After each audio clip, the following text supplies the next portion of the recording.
What's up, everyone? Justin here, back with my SummerSlam 2022 predictions. Holy fucking shit. That was wild. That last man standing match. That was insane. What I just watched. I'll get to it when I'm up to that match at the end of this review. Stay tuned for my thoughts. Up first at SummerSlam 2022. First off, it was historic. History made. First ever SummerSlam. First time for a pay-per-view for WWE. I'm going back to before pay-per-view, closed circuit, when it was in the theaters. And then pay-per-view, first time ever tonight for SummerSlam 2022. First time ever. That. Woo! I'm still blown away by that show. And some stuff I saw. But holy crap. That was something else. First time ever for WWE and a pay-per-view to be run by someone other than Vince McMahon. Because he was not there. He was not backstage. He was not at Gorilla. He was not running it. There's no fucking way he was running it because some of the returns and debuts of two certain women that made their debuts on the main roster. There's no way Vince would have brought them up. Or brought them back either. I'm not talking about Bayley. Vince would have brought her back. But if I was Vince watching this, I'd be proud. I would be proud, happy, excited. You don't gotta have the stress of fucking running a company and booking anymore and being head of creative. I know you fucking enjoyed it, but you shouldn't have been doing it anymore. You were too old, out of touch. And I love Vince, but he was out of touch. He definitely was. And the shows suffered. Raw, NXT, SmackDown suffered for the last 5 to 10 years. There were good parts every year. Definitely, I would say there were good things that happened every single year in WWE, but we needed the fans, the WWE fans. We fucking needed a change at the head of creative. We needed a fresh outlook, a new coat of paint in the company. You couldn't just have the same old fucking head of creative for the last 40 years. That would not make your product good. That turned away a lot of fans. But anyways, again, if I was Vince, I would be happy, proud that someone else, younger, somebody else in my family, now it's time for them to do the work and fucking pass the torch to them. You would have never passed it, Vince. You went to pass the torch. You would have died in Gorilla, I believe, before you gave up creative. Again, going public, Vince, taking your company public. I said it in my list video about Vince. Taking your company public screwed you over and got you forced out to have to retire. And it was the right decision. Because, again, WWE desperately needed a fresh fucking head of creative with new, different ideas and people around him where he takes their input and puts it on the show to make the shows better. You got to take other people's ideas, not just your own. Not ripping up fucking scripts like an hour before the show or during the show, rewriting scripts. None of that bullshit anymore. That's chaos. That is absolute chaos, how to run a company. That you can't fucking write a show over the weekend for Raw. You shouldn't be ripping up the script. You should have it planned out a day or two ahead. It's not that fucking hard to write a good show. Maybe before the show, maybe change a few things to make it better. Stuff like that, but whatever. Enough about Vince and his tearing up of scripts and rewriting the shows all the time. But, yeah. Again, Triple H said in an interview recently he will take ideas from everybody. He wants input, how to make the shows better, and he'll listen to people. Vince wouldn't listen to anybody.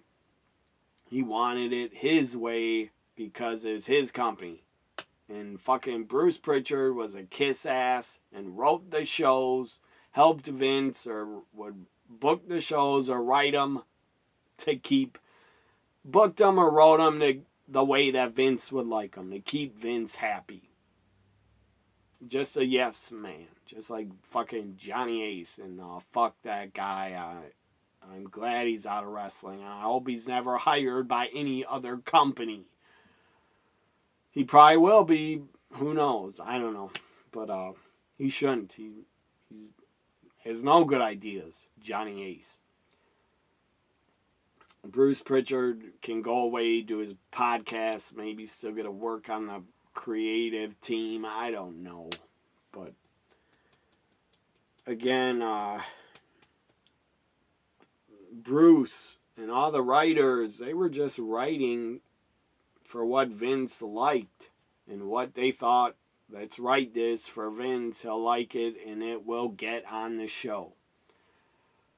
Hopefully, and I'm very confident, under Triple H, he takes all the best ideas from the writers and guys like Paul Heyman and the talent, and he takes all their ideas, even Jeremy Borash, if he's going to be working there with Triple H, I don't know, but he was damn good at doing video packages in NXT. Jeremy Borash was damn good at video packages for stars debuting.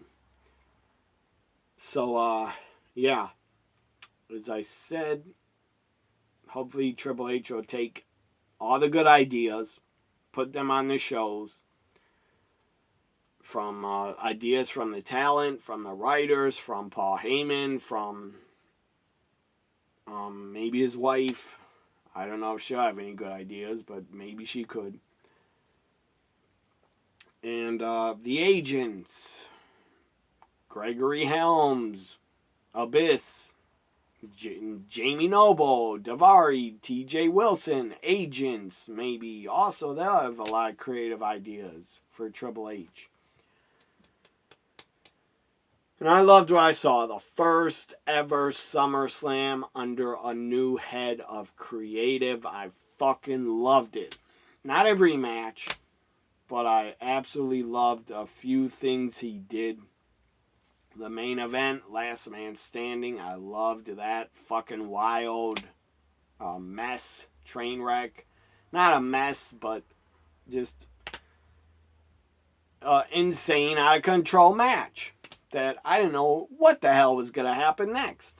It was unpredictable. Something I've never seen before they did in that match in wrestling, and I've seen it all. I've been a fan 36 fucking years watching. So I liked what they did in a Last Man Standing. It was different. It was new. I liked what they did in Bianca, Becky, and after it, the return and the debuts.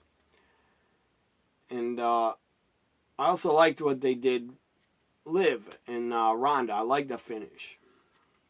I don't care if Ronda didn't lose clean. It was still a good, different finish, I thought.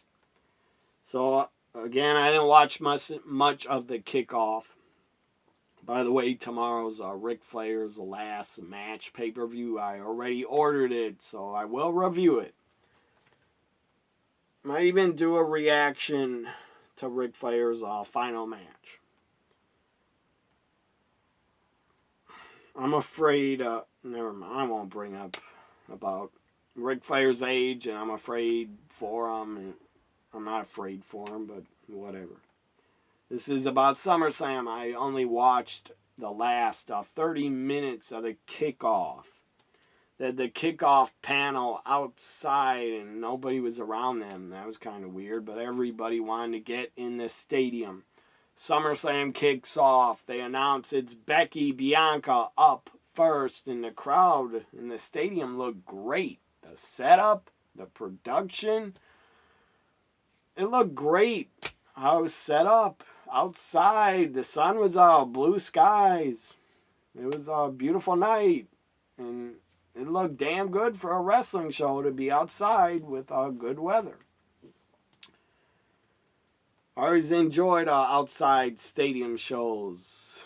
Usually they look good. Unless it's like winter and raining or something. Or cloudy. But up first, Bianca defended the Raw Women's title against Becky Lynch. They had a great match. It was 15 minutes. 10 seconds. It could have went longer, but it was a good amount of time. Becky does the job. Bianca Belair wins clean with the KOD.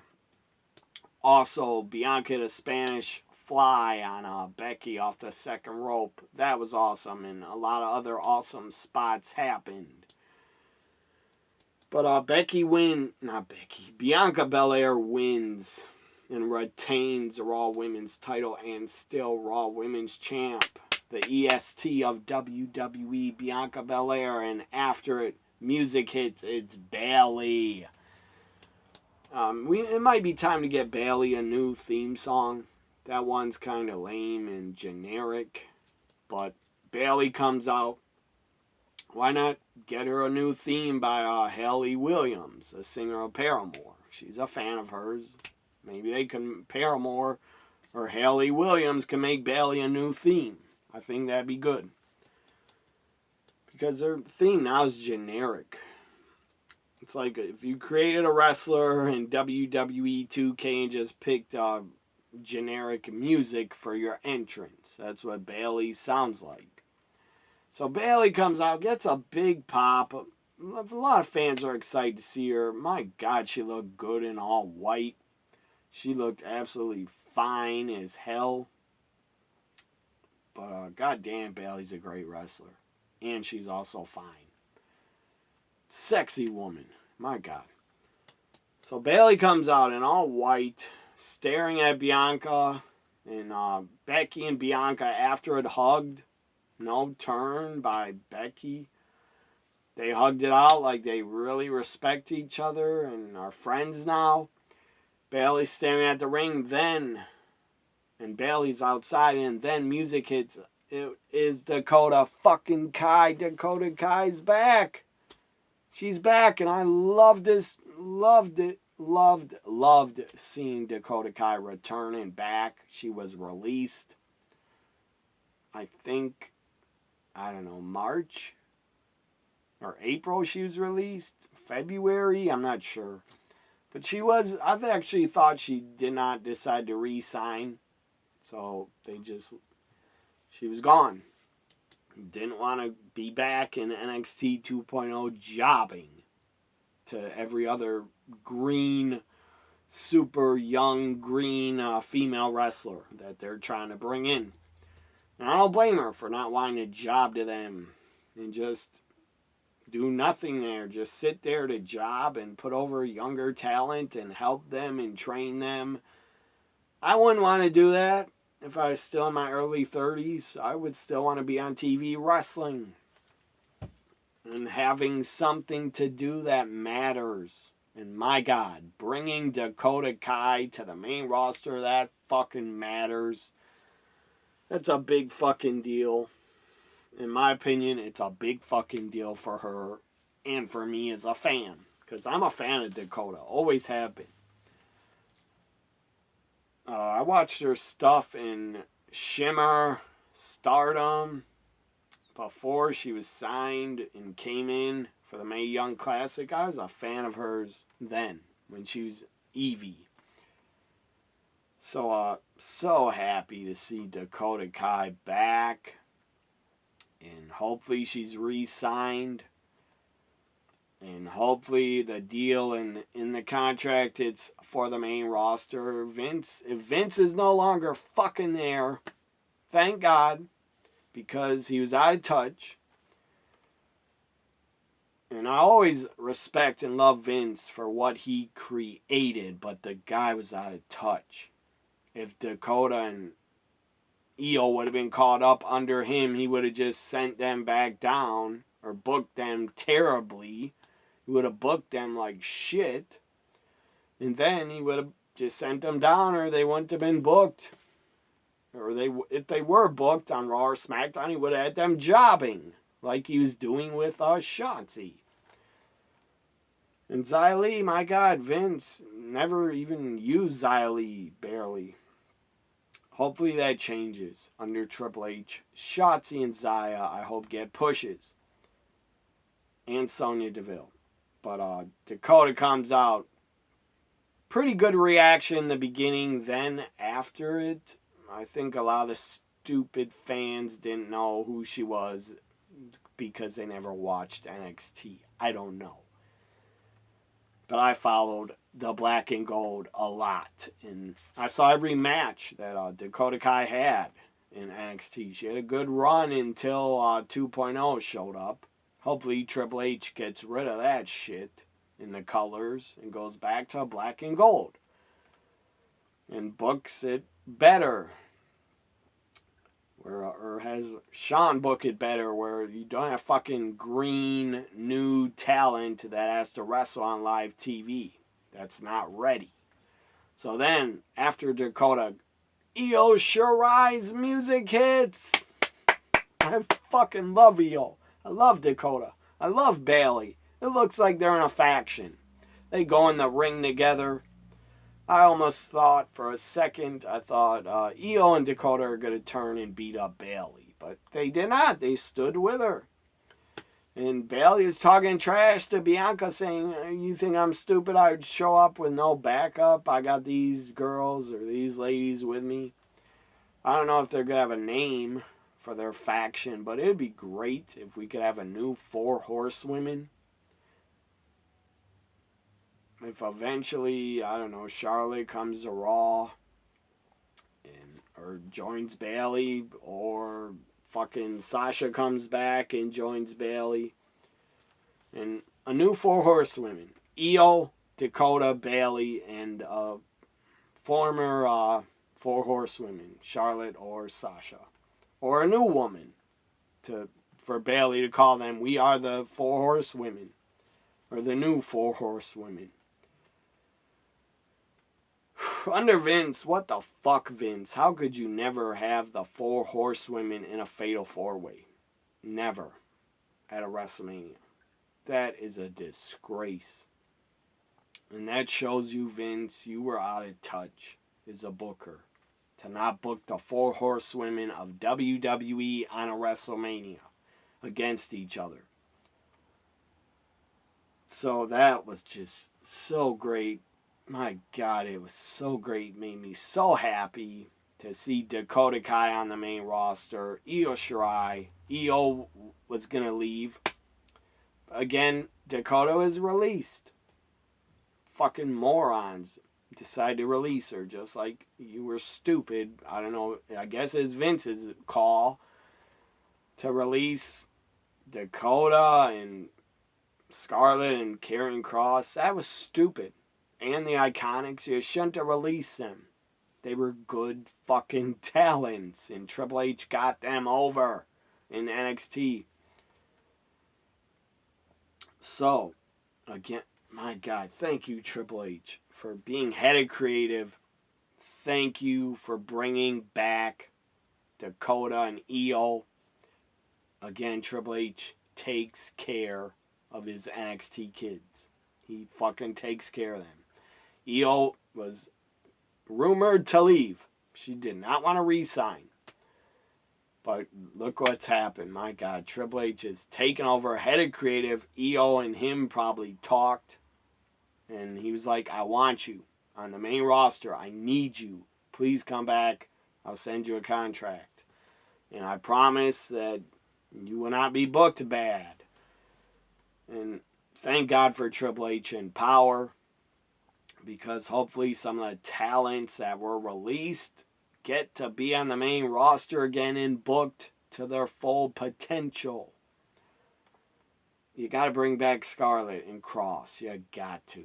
Also try to get back Bray Wyatt and Sasha Naomi. But what a great start for the Triple H era at SummerSlam. His first pay-per-view as head of creative. What a fucking start. You bring back Dakota Kai and Io Shirai. Fan-fucking-tastic. I love that. And then Becky and Bianca were side by side. Looking at the three of them going like this. Bring it. I like it. I am invested in the future and where the storyline goes with those 5 women. Maybe Bianca and Becky will get a third woman to join them. Maybe another former NXT woman. I don't know. Maybe Sasha will join them to fight Bayley, Io, and Dakota. They should book that 6-woman tag for a Clash at the Castle. Or if not Sasha, I don't know, either Candice LeRae or Tegan Knox or somebody with Becky and Bianca against Bayley, Io, Dakota at Clash at the Castle. Book it, Triple H. So I'm next, Logan Paul and The Miz. Miz was with Maurice and Tommaso Ciampa. They all had matching jackets and ring gear. It was great to see Maurice. So, Logan Paul and Miz went 14 minutes, 15 seconds. I thought it was good. And fucking Logan Paul.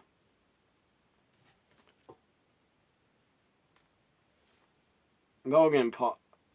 This video looks froze. So I don't know what's going on here. The video looks frozen to me.